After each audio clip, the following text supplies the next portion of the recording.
বৈশাখে প্রকৃতির নতুন জন্ম। আমাদেরও নতুন জন্ম এই বৈশাখে, 25শে বৈশাখে, রবি ঠাকুরের জন্মদিনে। প্রতিদিন প্রতিনিয়তই তার সঙ্গে আমাদের চলা ফেরা, মেলামেশা।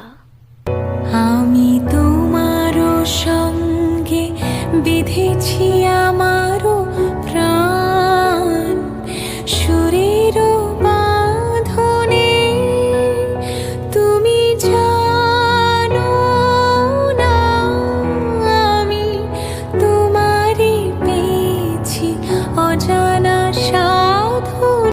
আমাদের হাতের লেখা রবি ঠাকুরের, কথা বলার ভাষা রবি ঠাকুরের, আমাদের প্রেমের চিঠিতে রবি ঠাকুর,